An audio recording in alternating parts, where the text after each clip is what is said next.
Daily Diet with Father Pascal. On Good Friday, Jesus experienced extreme physical pains, emotional and moral pains.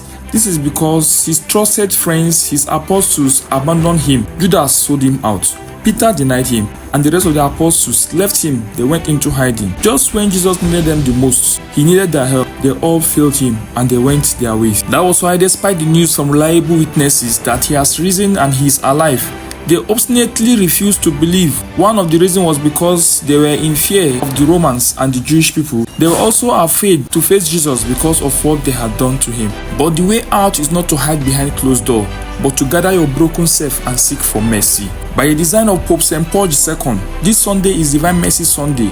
Divine mercy is the loving manifestation of God in history wounded by sin. Jesus' death and resurrection is the supreme manifestation and action of divine mercy. To ransom a slave, he gave away his own beloved son, that from the treasury of his mercy, he may show mercy to the whole of human race. Like the disciples of Jesus, we too have been unfaithful to him. We have turned our backs towards him. But the way out is not to lock ourselves behind closed doors. Jesus was not angry with the disciples, nor did he condemn them, but he embraced them with peace, and the mercy of God flowed. In that same way, we are not to keep the gift of faith locked behind closed doors or in our hearts, but we must share it, profess it. We must become a spark of Christ's light to ignite the flame of belief and faith lying fallow and dormant in people's hearts. Confused, elated, doubtful, and fearful the disciples were, but we are like them when we lock ourselves behind closed doors, doors of isolation. We lock behind isolation the power of God to change lives. We hold the good news and the gospel message of Christ when we do not interact with people who do not believe in God.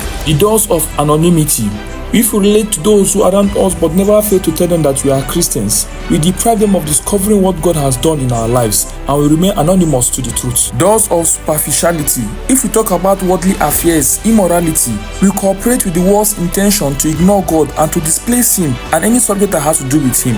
A lesson we should learn from Thomas is this: it is difficult for us to believe when we do not strengthen ourselves with the fellowship of others. Daily Diet. Nourished by His words daily. Nourished by His words daily.